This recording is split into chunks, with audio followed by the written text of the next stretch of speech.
Hello. हाय। क्या हाल चाल है बच्चों? आज जो है ये अरिथमेटिक प्रोग्रेशन यानी समांतर श्रेणी का ये दूसरा हिस्सा है। और इस पार्ट में हम लोग 8वें क्वेश्चन से आगे पढ़ेंगे। पिछले वीडियोस में आपने जो है 7 क्वेश्चन तक पढ़ा था। तो यहाँ पे हम लोग एक ही फार्मूले पर चर्चा कर रहे हैं। वो फार्मूला क्या है वो आपको मालूम है। क्या है? ए एन की वैल्यू है a plus n minus one into d. और ये ए एन क्या होता है? एनवा पद होता है, यानी nth टर्म होता है जिसकी हम बात कर रहे होते हैं। ए क्या होता है? फर्स्ट टर्म होता है। एन क्या होता है? कितने टर्म्स हैं, कितने पद हैं उनको कहते हैं। और डी क्या है? डिफरेंस, सार्वअंतर हिंदी में कहते हैं, इंग्लिश में कॉमन डिफरेंस बोलते हैं। अब देखिए क्वेश्चन देखिए। इस क्वेश्चन में लिखा हुआ है कि एक एपी है, यानी एक समांतर श्रेणी है, उसमें 50 पद हैं, यानी कि 50 टर्म्स हैं, है ना। तो जब 50 पद है यानी n की वैल्यू कितनी हो गई? 50। जिसका तीसरा पद 12 है, यानी कि A3 की वैल्यू 12 है। और लास्ट टर्म 106 है। लास्ट कौन है? 50वां ही ना होगा, यानी कि जो 50वां पद है उसकी वैल्यू 106। भाई 50 टर्म से 50 पद है तो 50वां जो है वही आखिरी होगा, तो उसकी वैल्यू 106। कह रहा है कि 29वें पद यानी कि A29 की वैल्यू फाइंड करो। कितना होगा A29? तो देखो यही चीज़ें दी गई हैं, तो हम लोग यहाँ लिख लेंगे n की वैल्यू 50 और A3 की वैल्यू 12, A50 की वैल्यू 106 और A29 इज इक्वल टू वाट। ठीक है, बात समझ में आ रही है? तो ये तो दो दिया है ना, इसी को हम क्या करेंगे? सॉल्व कर देंगे, हल कर देंगे, सवाल लग जाएगा। तो A3 बराबर 12 दिया है, तो हम क्या लिखेंगे? A3 को कहते क्या? देखो A तो ठीक है, हमको तो पद नहीं मालूम है, A तो ठीक है ना। प्लस 3 यहाँ रखेंगे तो 3 में से एक गया, कितना बचेगा? 2 बचेगा, यानी A प्लस 2D। इसकी वैल्यू कितनी है? 12, यानी ये एक समीकरण हो। A50 यानी 50वां पद, यानी A50 यानी A प्लस 50 यहाँ रखो, 50 में से एक गया 49, 49, यानी A प्लस 49D बराबर 106। ये हो गया दूसरा इक्वेशन। इसको सॉल्व कर दो, माइनस माइनस माइनस ये कैंसिल, ये माइनस 47D बचा और 106 में से 12 निकाल दो, कितना होता है? 94 होता है। ये माइनस बड़ा है, माइनस 47 दूना 94, यानी डी की वैल्यू कितनी आ गई? 2 आ गई। अब इस 2 की वैल्यू पहले वाले में समीकरण में रख दो, यानी a प्लस 2D बराबर 12। तो a प्लस 2 इंटू 2 बराबर 12, तो a बराबर 12 माइनस 4 बराबर 8। तो ये हो गया आपका a की वैल्यू 8 और d की वैल्यू 2। अब हमको निकालना क्या है? A29 निकालना है। तो A29 बराबर क्या होगा? a प्लस 29 है ना, तो 29 यहाँ रखो, यहाँ 29 रखो, 29 में से गया 28, यानी a प्लस 28D। a की वैल्यू कितनी है? 8 और d की वैल्यू कितनी आई है? 2। तो कितना हो गया? 28 दूना 56, 56। तो 8 प्लस 56 बराबर कितना? 64। ठीक है, समझ में आया? बहुत आसान सा सवाल है, उतार लीजिए। देखिए नेक्स्ट क्वेश्चन, यहाँ क्या कह रहा है कि अगर तीसरा पद और 9वां पद, समझ रहे हैं, यानी थर्ड टर्म और 9th टर्म किसी भी एपी का, यानी कोई भी एक समांतर श्रेणी दे दिया गया, उसका तीसरा और 9वां जो टर्म है, तीसरा है 4 और 9वां है -8, यानी तीसरा है 4 और 9वां क्या है? A9 की वैल्यू क्या है? -8। ठीक है, तो कौन सा टर्म ज़ीरो होगा? यानी कि an की वैल्यू ज़ीरो होगी, ठीक है। लेकिन कब? यानी वो n क्या होगा, यानी कि कितना नंबर का n की वैल्यू ज़ीरो हो जाएगी, कब? कोई मान लो एपी दिया हो, वो नंबर चल रहा हो, ठीक है, वो उल्टे क्रम में चल रहा है, 4 से -8 पहुंच गया, इसका मतलब है कोई तो ज़ीरो आएगा बीच में, तो वो चौथे नंबर का होगा, तो वही एन वाई निकालना है। कितना आसान है। तो यहाँ आप लोग लिख लीजिए A3 इज इक्वल टू 4, फिर A9 इज इक्वल टू -8 और an की वैल्यू 0। तो n की वैल्यू क्या होगी? तो पहले तो इन्हीं दोनों से हम ए और डी निकालें, तब ना यहाँ रखेंगे फार्मूले में। तो देखो ए3 का मतलब ए प्लस 2d, ठीक है, यहाँ 3 रखो, 3 में से गया 2, ए प्लस 2d की वैल्यू 4, ए9 बराबर क्या, ए प्लस यह 9 रखो, 9 में से गया 8d बराबर कितना, -8। अब देखो दोनों को क्या करो, ये माइनस ये प्लस, ये कैंसिल, ये -6d बचा है, ठीक है, और 8 6 कितना होता है, 14 होता है, अरे सॉरी 8 4 कितना होता है, 12, 6 दूनी 12, तो d की वैल्यू कितनी आ गई, -2। ये पहले वाले समीकरण में क्या करो, पहले वाले इक्वेशन में रख दो, यानी कि putting d equal to -2 in equation number 1, या हिंदी में लिख लेना समीकरण 1 में d का मान रखने पर। ये हम नहीं लिख रहे हैं, आप लिख लीजिएगा। तो a प्लस 2d बराबर 4, तो a प्लस 2 इंटू डी की वैल्यू -2 बराबर 4, यानी 2 दूना 4 -4 ना, तो ये -4 उधर चला गया तो क्या हो गया, +4, यानी कितना हो गया, a की वैल्यू कितनी हो गई 8 और d की वैल्यू -2। तो क्वेश्चन में क्या पूछ रहा है, an बराबर 0, तो an की वैल्यू क्या होती है, a plus n minus 1 into d, और इसकी वैल्यू कितना दे रहा है, 0 दे रहा है।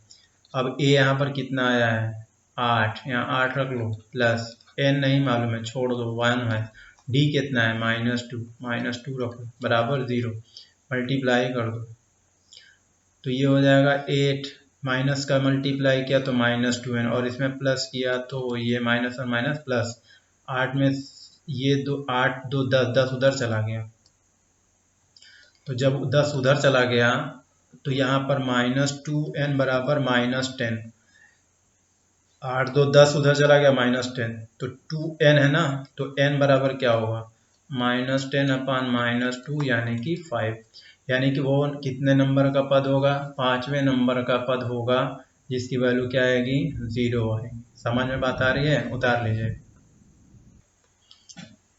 अब आइए नेक्स्ट क्वेश्चन की तरफ चलते हैं। यहाँ लिखा है 17वां पद किसी भी समांतर श्रेणी, यानी एपी का 17वां जो पद है ना, वो 10वें पद से 7 ज़्यादा है। मतलब समझिए, जैसे 10वें नंबर पर 10 आ रहा है तो 17वें नंबर पर 17 आएगा, तो 10 से 17 बताओ 7, तो 17वां 7 ज़्यादा हुआ कि नहीं हुआ। मतलब क्या कि A17 और A10 में कितने का फ़र्क है, 7 का फ़र्क, यानी A17 जो है 17 होता, A10 10 होता, तो 17 में से 10 गया, कितना बचता, 7 बचता कि नहीं बचता। तो कह रहा है कि D की वैल्यू बताओ, ठीक है, तो यहाँ पर क्या दिया है, A17 minus, according to question लिख लेना, A17 माइनस A10 बराबर कितना, 7। A17 को क्या कहते हैं, A प्लस 16D, यहाँ होता है ना A17 माइनस 1 16D, ये माइनस लगाओ और अंदर लिखो A प्लस 10 यहाँ रखो, 10 की वैल्यू 9 हो जाएगा, यानी A प्लस 9D की वैल्यू कितनी, 7। अब इसको ओपन कर दो, A plus 16D minus A minus 9D is equal to 7। A से ए घट गया, 16D में से 9D चला गया, कितना D बचा, 9 7 16 होता है ना, 7D की वैल्यू 7, तो D की वैल्यू कितनी हो गई, 1 हो गई। अब A की वैल्यू निकालना है, तो A का मान निकालेंगे तभी तो काम चलेगा। क्वेश्चन में और भी कुछ दिया गया, पढ़ो, फाइंड द कॉमन डिफरेंस, सिर्फ कॉमन डिफरेंस निकालना था, तो हमारा कॉमन डिफरेंस 1 आ गया, आंसर आ गया, क्लियर, उतार लीजिए। देखिए नेक्स्ट क्वेश्चन, इस नेक्स्ट क्वेश्चन में क्या पूछा है, और गौर करिए कि कौन सा पद, यानी ये जो एपी चल रहा है ना, 3 15 27 39 3 15 27 39, कौन सा ऐसा टर्म होगा, यानी हम ये चलते रहे तो कौन सा ऐसा टर्म होगा, ठीक है, समझो थोड़ा, कि वो 132 ज़्यादा होगा 54वें से, तो 54 नंबर यानी 54 नंबर पर तो कोई आएगा कि नहीं आएगा, कोई तो आएगा ना, उससे ज़्यादा 132 होगा, तो यानी वो किसी और नंबर पर आएगा। मान लो 54 नंबर पर अगर 200 आता है, फिर चलते चलते चलते चलते मान लेते हैं कि कोई ऐसा है 54 के बाद 55 56 57 58 59 60 65 70, मान लो कि 65 नंबर तक आते आते है ना, वो 200 की जगह 332 हो जाता है। समझ में आता है, 132 बढ़ गया 200 में, 332 हो जाता है। तो यही बताना है कि ये नंबर कौन सा होगा, यानी n बराबर क्या होगा, नंबर ऑफ टर्म्स क्या होगा, जिसका 54वां पद। तो पहले तो हम ये पता करें कि 54 नंबर पर आएगा क्या, समझ में बात आ रही है। तो सबसे पहले हमको क्या फाइंड करना है कि A54 की वैल्यू क्या होगी, पहले तो ये मालूम करना है, ठीक है। फिर हम A54 में 132 जोड़ देंगे तो उसकी वैल्यू हमें मालूम हो जाएगी। समझ में बात आ रही है। अब जो है पूछा गया कि फिर n तब जो है n निकालना है। कब निकालना है? जब ये मालूम हो जाएगा तब हमको n निकालना है। समझ में बात आ रही है कि यहाँ पर n क्या होगा। सबसे पहले A54 निकालो, तो A54 की वैल्यू क्या हो जाएगी, a प्लस 53 ना, 50 में से गया 53 डी, ठीक है। a plus 53 D. अब डी पहले तो ना तो a मालूम है ना, यहाँ पे पहले a भी लिख लो। a की वैल्यू कितना है, 3 है। और d कितना है, d देखो 15 में से 3 निकाल दो, 15 माइनस 3 यानी 12 है। d कितना है, 12। 27 में 15 निकालो, 12। यहाँ रख दो मान, 3 प्लस 53 मल्टीप्लाई 12 कितना हो गया, 3 प्लस 53 में 12 का मल्टीप्लाई किया कितना हुआ, मल्टीप्लाई करो, मल्टीप्लाई किया जाए यहाँ पे। चलो यहीं कर लेते हैं। 12 3 था 12 36 हासिल 3, 12 3 था 36, 12 बजे 60 यानी 60 और 3 12 63, ठीक है। कुल मिला जुला के कितना 3 जोड़ दिया 339, ये हो गया 639। तो 639 में अब हम 132 जोड़ दें, यानी A54 प्लस 132 बराबर 639 प्लस 132 कितना हो गया, जोड़ो 9 2 11, 3 और 3 6 और 1 7, हासिल एक था ना, 9 2 11, 3 3 6 7 और 6 और 1 7, 771 है। यानी कि उस अंतिम पद की वैल्यू 771 होगी। समझ में बात आ रही है। यानी कि an जो है वो हो जाएगा 771, क्लियर। तो an जो है 771 है, तो हम यहाँ लिख लेंगे ना, an की वैल्यू क्या होती है, a plus n minus 1 into d, और इसकी वैल्यू कितनी है 771। a कितना है हमारे पास, 3 है, तो यहाँ हम क्या रख लेंगे 3 प्लस n नहीं मालूम है, और d कितना है हमारे पास, d है 12 लिख लेंगे, बराबर कितना 771, ठीक है।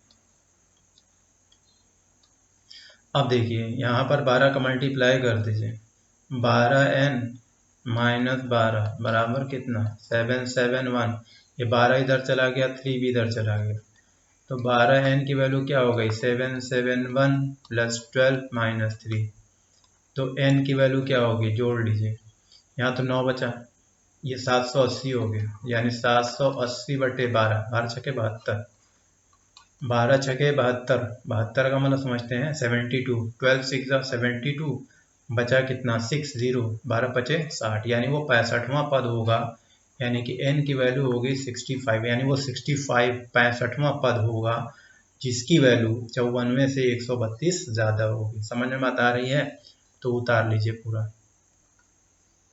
अब देखिए ये क्वेश्चन 12वां, दो अरिथमेटिक प्रोग्रेशन है। दो अरिथमेटिक प्रोग्रेशन का मतलब कि दो एपी है, दो एपी मतलब दो समांतर श्रेणी दिया हुआ है, ठीक है। जैसे मान लो एक A1 है, A2 है, A3 है, A4 है, तो दूसरा वाला A1 है, A2 है, A3 है, A4 है। मतलब यहाँ पर 2 4 8 2 4 6 8 10 लिखा है, तो मान लो इधर लिखा होगा, मान लेते हैं 7 12, है ना, 7 12 18 इस तरीके से। तो ऐसा कोई दो एपी है, लेकिन इसमें कह रहा है कि जो कॉमन डिफरेंस है यानी सार्वअंतर है वो सेम है, बराबर है, दोनों का डी बराबर है, इसका भी डी और इसका भी। मान लो इसमें अगर 2 का अंतर है तो इसके भी डिफरेंस में 2 ही का डिफरेंस है, ठीक है। अब कह रहा है लेकिन दोनों के 100वें पद का अंतर, यानी कि 800 और माइनस A100 की जो वैल्यू है वो 100 है। देखो दोनों के 100वें पद का जो अंतर है ना, डिफरेंस है, वो 100 है। तो दोनों का 100वां पद यानी A100 माइनस A100 की वैल्यू 100 है। तो कह रहा है कि 1000वें पद का क्या अंतर होगा, यानी कि दोनों के 1000वें पद का अंतर क्या होगा, डिफरेंस दोनों का क्या होगा। समझ में बात आ रही है। तो यहाँ पर हम कोशिश हिंदी में लिखते हैं, माना कि वो दो एपी, मतलब पहले वाले में स्मॉल लेटर दूसरे वाले में कैपिटल लेटर लिख लेते हैं, ठीक है। तो यहाँ पर हम हिंदी में लिख ले रहे हैं, आप इंग्लिश में लिख लीजिएगा। माना दोनों AP क्रमशः, है ना, क्या है, A1 A2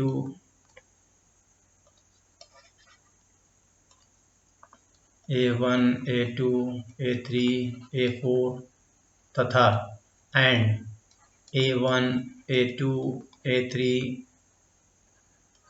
A4 ऐसे ऐसे। समझ में बता रही है? यानी लिख लेना let the two APs are simultaneous respectively A1 A2 A3 A4 and A1 A2 A3 and A4। ठीक है, ऐसे कर लिया दोनों का डिफरेंस। तो according to question A100 minus A100 की वैल्यू कितना दे रहा है? 100 दे रहा है। समझ में बात आ रही? अब देखो A100 का मतलब यहाँ 100 आएगा तो यहाँ कितना हो जाएगा? 100 में से 99 ना, तो यहाँ क्या हो जाएगा? A99। समझ बात आ रही है? या अरे sorry sorry sorry sorry, A99 नहीं, A+99D। ठीक है, और माइनस इसकी वैल्यू क्या होगी? A+99D।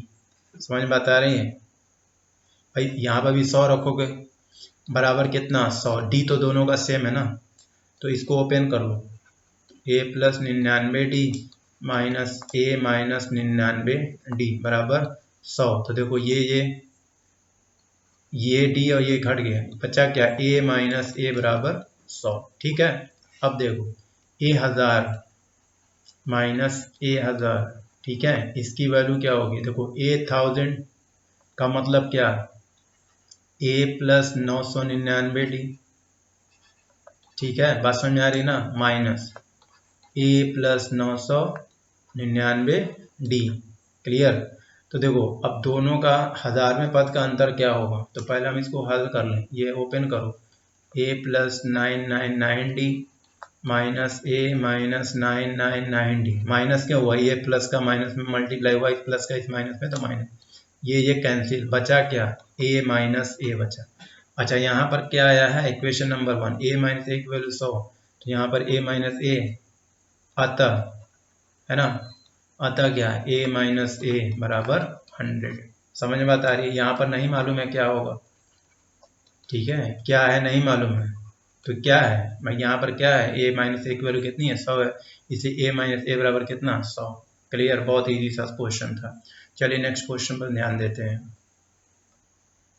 चलिए देखिए नेक्स्ट क्वेश्चन, इसमें कह रहा है कि हाउ मेनी 3 डिजिट्स, कितने ऐसे 3 अंक के संख्याएं हैं जो 7 से कट जाएंगी। तो देखो 100 से लगाए 999 तक, 100 to 999 तक, ये भी 3 डिजिट का है, ये भी 3 डिजिट का है। इनके बीच कितने ऐसे नंबर हैं जो 7 से डिविजिबल है, यानी 7 से वो कट जाएंगे, भाग देने पर 7 से भाग दे जाएंगे।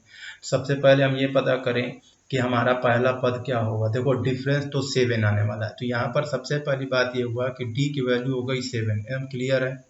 ठीक है, लेकिन हम कैसे पता चले कि पहला पद कौन है और अंतिम पद कौन है? तो पहला पद मालूम होगा तभी तो पता चलेगा। तो देखो n हमको मालूम करना है कि n क्या होगा। क्लियर? अब सवाल ये पैदा होता है कि आखिरी पद कितना होगा। तो देखो पहले पहला पद निकालते हैं। तो देखो निकालने का बहुत आसान तरीका है, ये 100 है, 7 से भाग दे दो, 7 एकम में 7 बचा 3, यहाँ 0 उतारा, 7 चौको 28। ठीक है, बचा 2। अब देखो अगर यहाँ पे इसमें हम 5 जोड़ देते, समझो अगर हम 5 जोड़ देते तो ये पूरा पूरा कट जाता। समझ में बात आ रही? यानी अगर ये 105 होता, कितना होता? 105, तो यहाँ 35 बचता। जब 35 होता तो 7 बच्चे कितना हो जाता? 35। यानी सबसे छोटा नंबर क्या है? 105 है। यानी A की वैल्यू कितनी हो गई? 105। ठीक है, और अब बड़ा नंबर, चलो बड़ा क्या होता है हमारे पास? 999।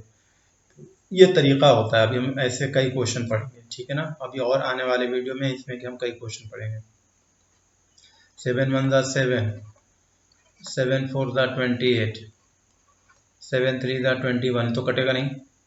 सोचो 7 3 ज़ा कितना होता है? 21, यानी कितना बचा? -2। अगर ये -2, अरे सॉरी 7 2 ज़ा कितना होता है? 7 दूनी 14, 7 दूनी 14। अगर यहाँ पर 9 के बजाय कितना होता? 15 होता, हाँ सॉरी 14 होता, तो कट जाता ना। यानी कि यहाँ 5 कम होना चाहिए था। इसमें से 5 अगर कम होता, यानी कि यहाँ पर 9 के बजाय कितना होता, 4 होता। कितना होता, 4। तब तो यहाँ पर कितना होता, सोचो, यहाँ 4 होता तो यहाँ पर कितना शेष बचता, यहाँ तो बचता एक रिमाइंडर, ये 4 उतर जाता, 7 दूनी 14 हो जाता। इसका मतलब है कि वो आखिरी 3 डिजिट का सबसे बड़ा नंबर कौन होगा, 999। यानी कि an की वैल्यू आ गई 994। समझ में बात आ रही है, क्लियर हो गया। ये आप किनारे करेंगे सवाल, ये रफ है, ये रफ है, क्लियर। अब हमको पता करना है तो an की वैल्यू, हमको n नहीं मालूम है, तो an बराबर होता है क्या, यहाँ देखो फार्मूला में लिखा है a + n - 1 × d।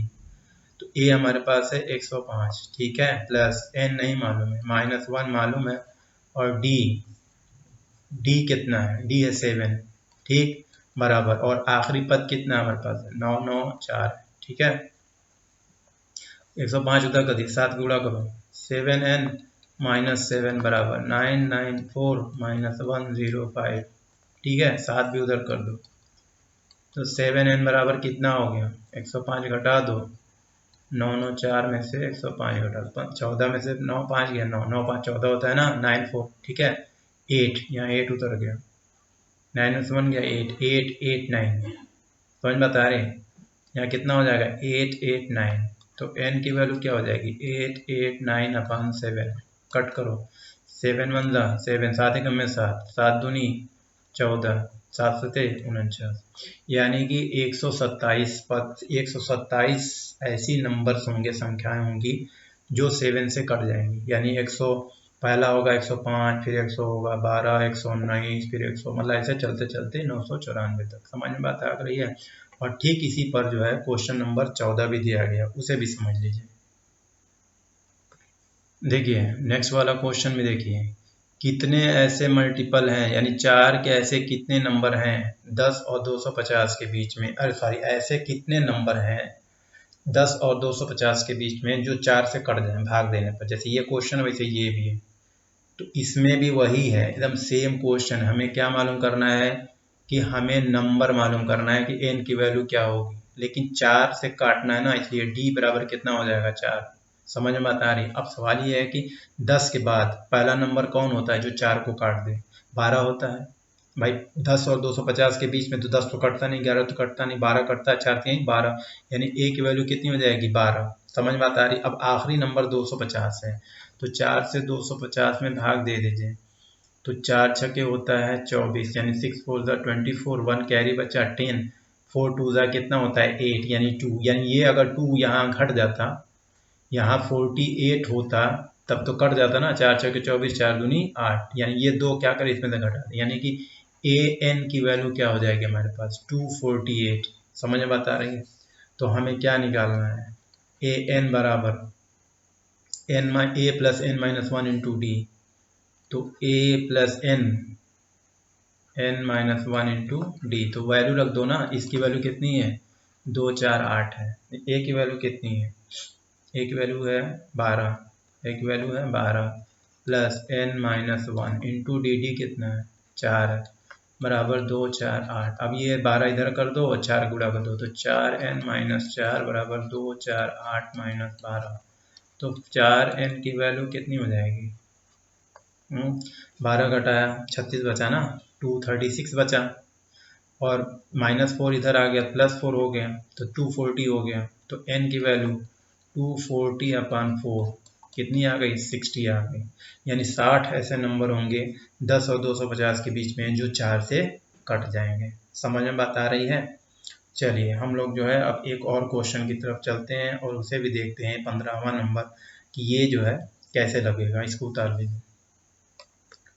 अब देखिए ये क्वेश्चन, इसमें कह रहा है कि वो कौन सा नंबर होगा, यानी कि कितनी संख्या, कौन सी संख्या होगी, कितने पद होंगे पूरे, एक मान लो 2 एपी है, देखो एक ये एपी है और एक ये एपी है, ठीक है। यहाँ हम लिख लेते हैं, स्मॉल लेटर से हम दिखा लेते हैं, एपी सॉरी AP1 लिख लेते हैं, 63 65 67 ऐसे ऐसे डैश डैश, ठीक है। तो इसका देखो, इसका A1 कितना हो गया 63, और इसका D कितना हो गया 65 - 63 बराबर कितना 2, 65 में 63 घटाया दूसरा AP हमारे पास क्या है, AP2 क्या है हमारे पास, 3 है, 10 है, 17 है, इस तरीके से। ठीक है, तो इसका A1, इसको कैपिटल लेटर्स कर लेते हैं, इसका A1 कितना है 3, और इसका D कितना है, इसका D कितना है, देखो D कितना होगा यहाँ, 10 में से 3 गया, 10 में से 3 गया, कितना बचा 7, तो इसका A जो है 3 है और डिफरेंस जो है वो 7 है।